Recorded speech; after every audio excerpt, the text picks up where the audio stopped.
o'clock, here I am. And hopefully some of you will be joining me live, but of course it will be available on Facebook. It's being videoed, so you can watch it anytime. And I'm going to invite you first to just let go of everything that you've been doing up until now.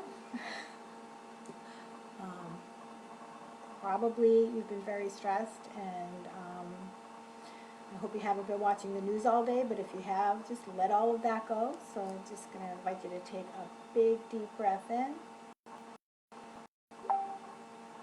then blow it out. All right, so now,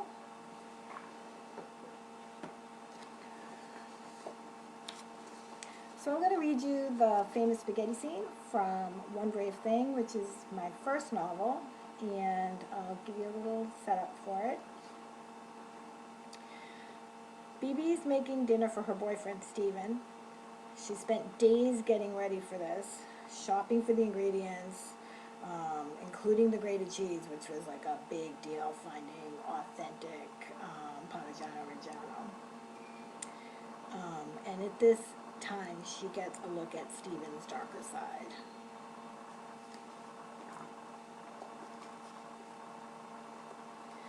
I heard his key in the door just as the timer went off. Yes, I thought to myself, perfect timing. I extracted a strand of spaghetti from the pot, tasted it, thank God it was done. I grabbed a dish towel to hold the hot pan, and I brought it over to the sink to dump the spaghetti in the colander. I let it drain for a quick minute, and ran to the hall to say, "Welcome home, dinner's ready." I gave him a kiss and ran back to the kitchen. He smiled, saying, "I'll be right in," and he headed into the bathroom.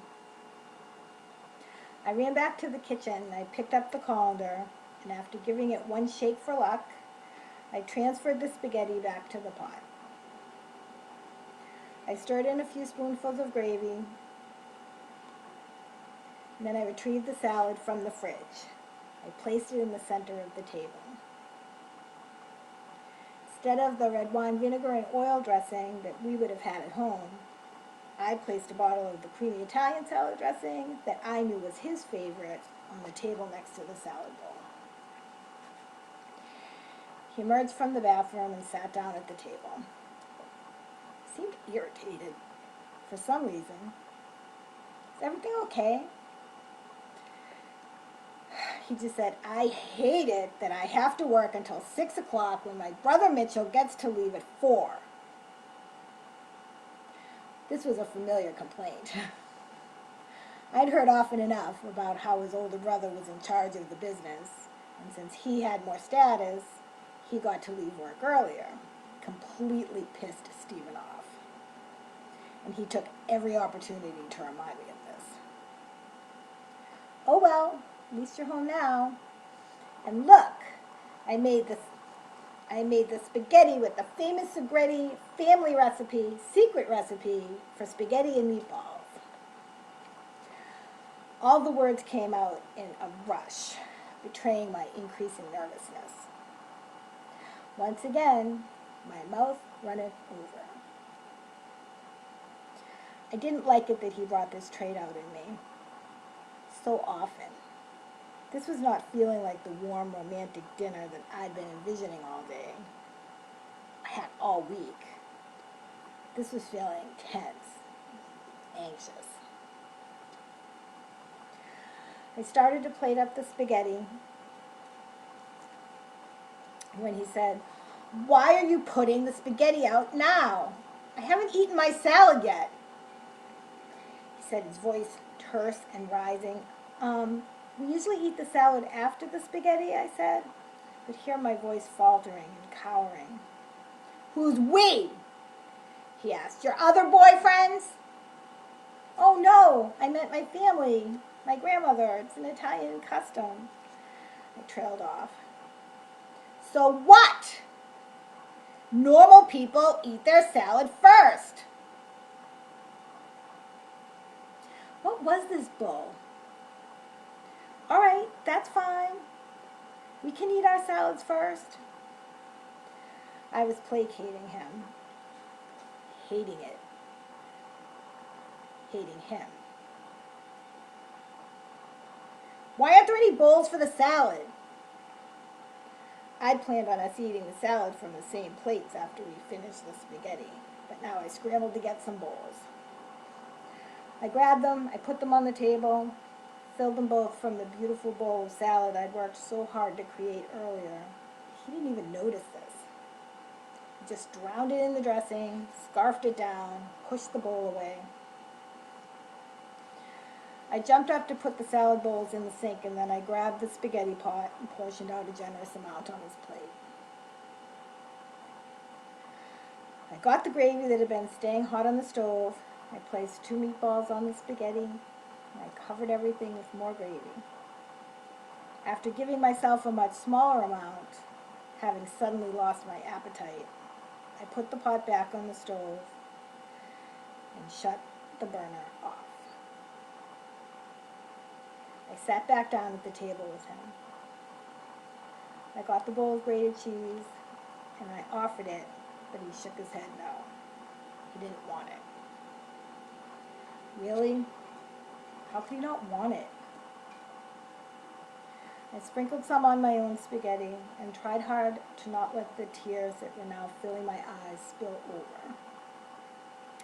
He just started eating and then started shaking his head.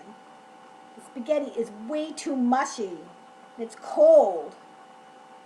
I tried mine. It was overcooked now, and it had cooled off a little, but the hot gravy made up for that, didn't it? And then I got mad. Well, it's only cold because you insisted on eating the salad first. I planned for us to eat the spaghetti first. I was talking quite loudly now. All right, I was yelling. He was ruining everything. Why was he acting like this? I'd gone to so much trouble to make sure that everything was beautiful. It was perfect.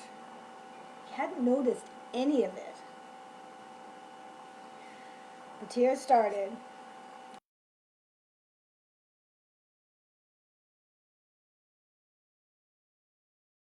He exploded. What the hell are you crying about? He stood up fast, knocking the chair to the floor behind him with a loud clatter. He had 2 yellow cats that had been sleeping in the corner windowsill in the kitchen, but the loud noise sent them running. What did they know that I didn't? Why are you yelling? Why are you so mad? I looked up at him. His face was dark red, full of rage. His fists were clenched. I was suddenly afraid. In one quick movement, he picked up his plate and he threw it against the wall of the kitchen, where it broke into pieces, sending food and gravy flying everywhere.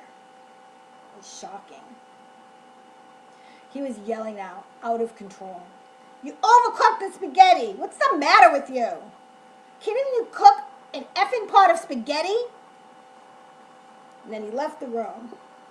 I heard him grab his keys and coat, and I heard the door slam, the car engine starting up, tires screeching out of the driveway. I was relieved for just a second. Then I was petrified. What the hell had just happened?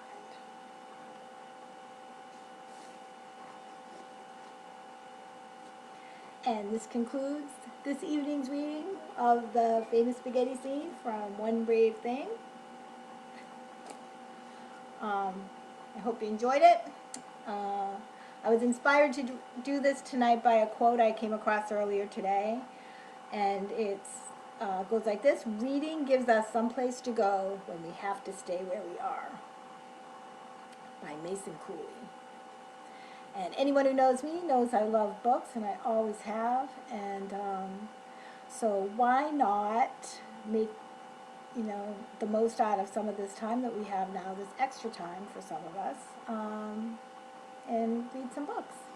So I hope you enjoyed this, and maybe we'll do it again. Thank you, everybody. Have a good night.